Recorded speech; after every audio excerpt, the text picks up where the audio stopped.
Hello, friends. Figured I'd get on here. And, you know, this government of ours, pretty corrupt. And they're not very intelligent. I mean, when you talk about intelligence, it's like the opposite. When you talk about honorable, it's opposite. Whenever they say anything, it's opposite.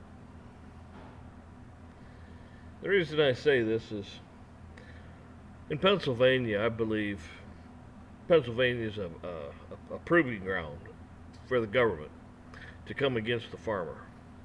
Come against the Amish farmer. They came against a couple other guys that had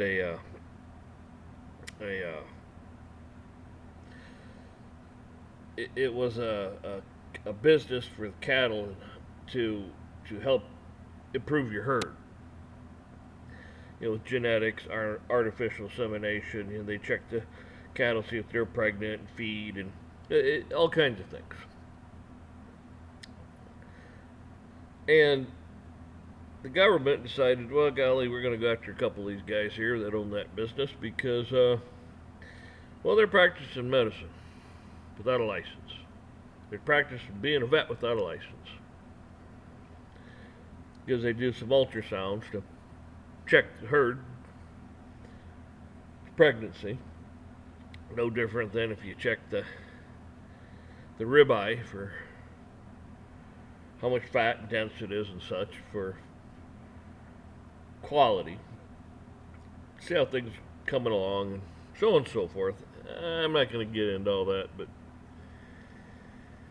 it's all done by a stupid ultrasound machine. I mean, it's not like you're practicing medicine. Nurses do that stuff. CNAs do that stuff. A lot of people do that stuff in hospitals that aren't a doctor and don't have a, quote, medical license. Might be able to assist, but that's about it.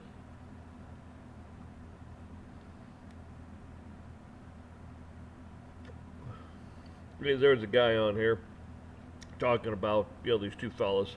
Because they got 30 days in a, not a county jail, but an actual prison. 30 days, contempt of court, because they're practicing, medicine without a license. Basically, that's what it came down to. But I believe it's bigger than that.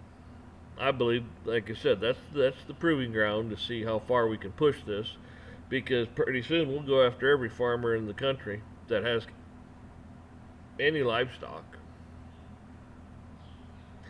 for practicing medicine on their own livestock without a veterinary license. So I believe it's more sinister than just a couple guys in Pennsylvania. I believe it'll set in precedence to go after every farmer you could possibly go after. Well, let's take that a step further. Every judge that sits on a case for insurance or medical, pharmaceutical, the list of stuff goes on and on. The judge is no doctor, and he's making decisions on this stuff. Congressmen, most of them are not doctors. There's some that are. And they're qualified to make a decision on these subject matter. And most of them don't have what it takes to make the decision on the subject matter. This is what the problem is. They're ignorant.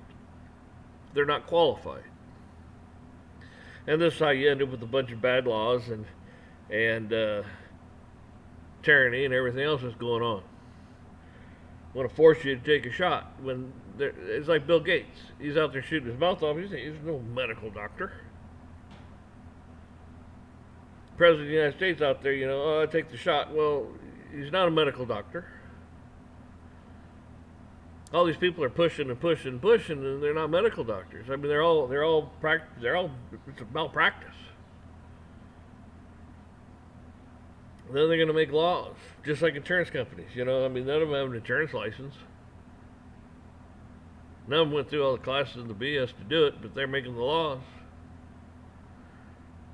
If every one of them had to be qualified to make a decision on the subject matter, and they'd have to go through all the classes and everything, pass the whatever, blah, blah, blah, and become certified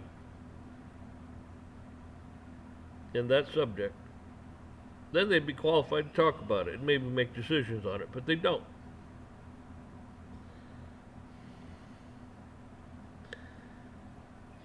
It's almost like if you don't have a law degree, how can you make laws?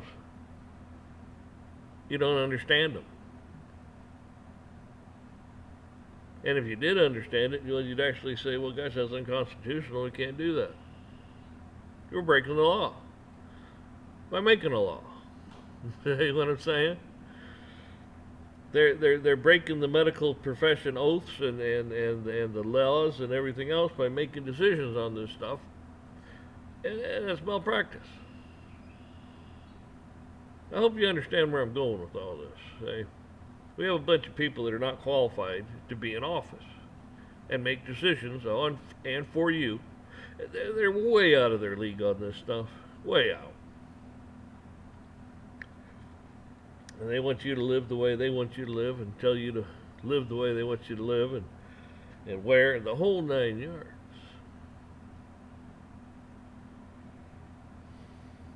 You know what's always funny is the police will read you the Miranda rights. In the Miranda rights it says you have the right to remain silent. You do not have to talk to us. There's a whole bunch of stuff you don't have to do. But when a cop comes up to you, I demand your ID, I demand this, I demand this, I gave you a lawful order, I did this, I did that.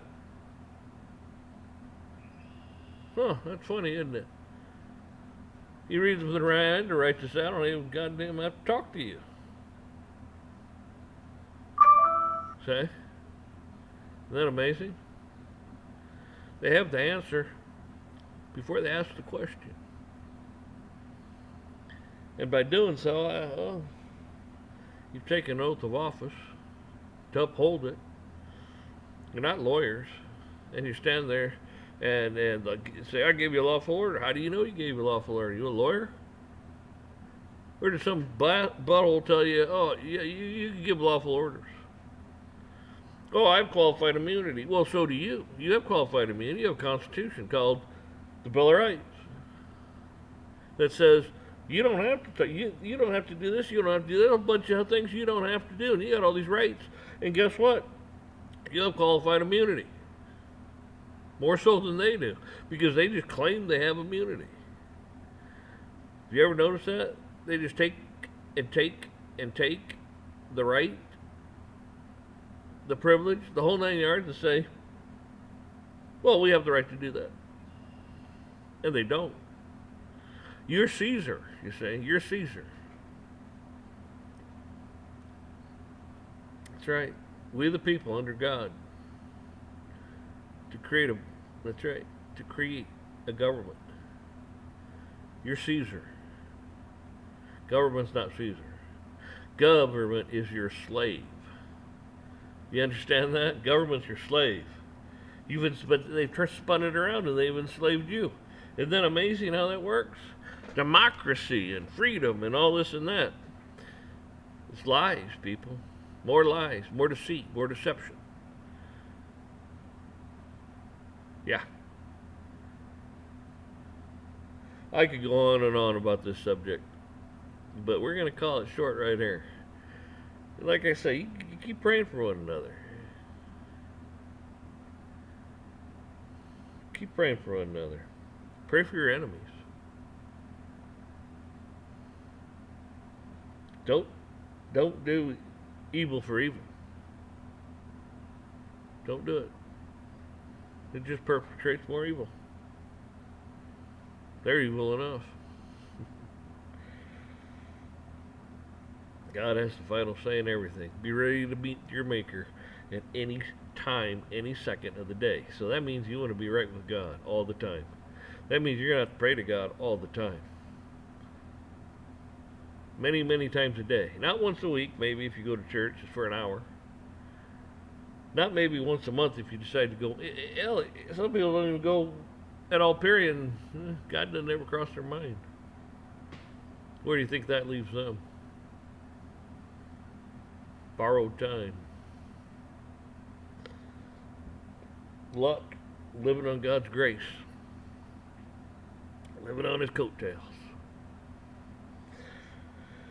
So, y'all folks, have a good one. Y'all take care.